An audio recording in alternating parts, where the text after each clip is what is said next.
Didn't believe the rumors about the Canon RF 100-300mm f2.8? Some thought it was ridiculous, while others said they just can't wait. Well, the lens is real, and we have one solitary leaked photo coming up to prove it. But first, please do me a favor. Follow me on Twitter, subscribe, share, choose all notifications, like, comment, and all that stuff. It's greatly appreciated, it doesn't cost you anything, and really helps this channel grow. I've been shooting with a Canon 100-500mm f4.5 to 7.1 for, well, the better part of a year now. Well, probably less than a year because I haven't had a chance to take it out this spring. This is a truly incredible lens. I just absolutely love the stabilization on it. When you look at the specs, they don't prepare you for this lens. I was out shooting in Toronto and I was shooting on the lake in a boat, and I was shooting video, not stills, and I was shooting handheld, and I was able to get incredibly stable footage. As you can see right here, I'm not using stabilization in post. This is right out of the camera, and it's truly incredible. And if you're a photographer, a wildlife photographer, this thing is absolutely incredible. So you might be asking, well, if we've got this lens, the 100-500mm f4.5 to 7.1, and it sells for, well, it's around 4,300 Canadian, so it's probably around $28.99 US, $27.99. Why on earth would you want to spend $9,400 or $9,100 for the 100-300mm? Well, I'm going to tell you, it has to do simply with light. You see, that's an f4.5 at its widest. The 100-300mm is f2.8.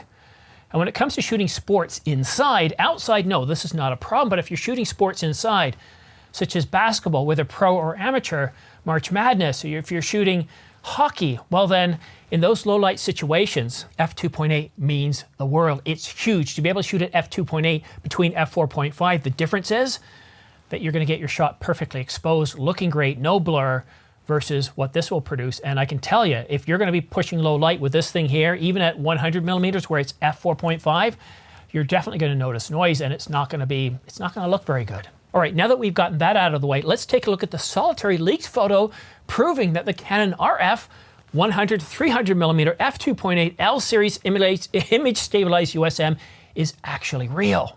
I found this leaked photo on the Camera Insider from a guy named Spaz. Not sure if that's his real name, but he does cite Canon Rumors and Digicami-info as being the source of this information. So there you can see it. The 100-300mm f2.8 L series, big emphasis on the L, and of course with that big white, you know that it's going to be an L series. And there it is, look at that.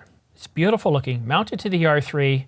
That's going to be a nice lens. If you're a sports shooter, if you're shooting hockey or basketball, March Madness, you're doing professional stuff, at $9,400, this is still going to be a very, very worthwhile lens. This is going to give you what you need to get the shot. Beautiful. But it's a little bit dear for my blood. I shoot many different scenarios, one of them being this channel, and I got to tell you, the 50mm f1.2 is the lens I'm shooting with, the RF version, and it's stunning, it's beautiful. And the EF version I shot for about a year or so with that lens, absolutely terrific. It's all I need for the studio environment. And for my run and gun stuff, well, I do change it up a little bit. The 24-105 f4 is my go-to lens. I use that most of the time. If you can get that thing on sale or even get it used, I think it's a terrific general purpose lens. You can simulate 24mm, 35mm, 50mm, and so on. And I really live in that 24 to 50mm range. I rarely go up to 105. I think it's just an absolute terrific lens, and it's L series, so it's weather sealed. It's a really good lens. But this, wow, the 100-500mm f4.5 to 7.1, it's terrific for outdoors, it's terrific for wildlife.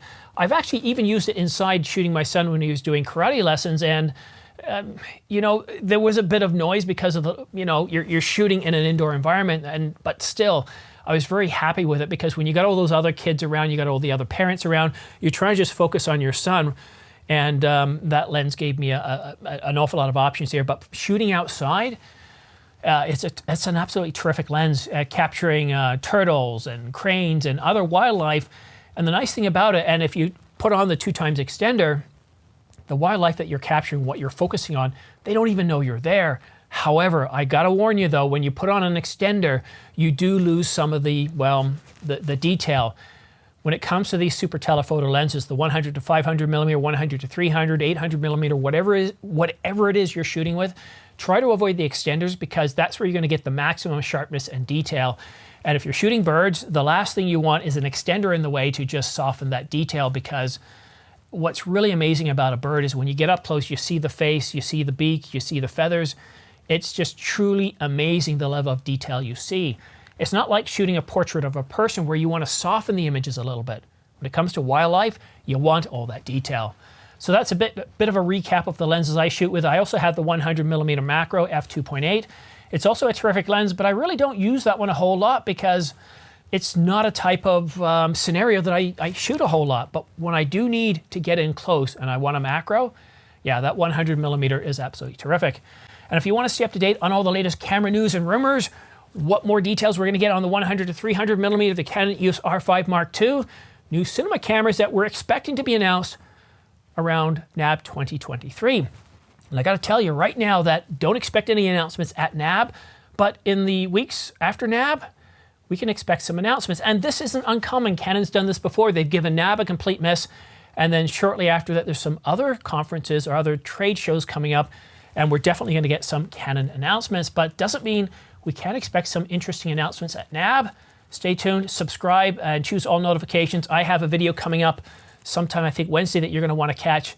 So make sure you subscribe and choose all notifications. And if you choose all notifications, check your spam and junk mail folder, because those emails quite often will come in and go in there. And if you want to stay up to date on all the minor news and rumors, all those stories that, well, aren't quite big enough to have their own separate video, well, then follow me on Twitter, because I usually blast those out there. But that's it for now. Thank you so much for tuning in. We'll see you again soon.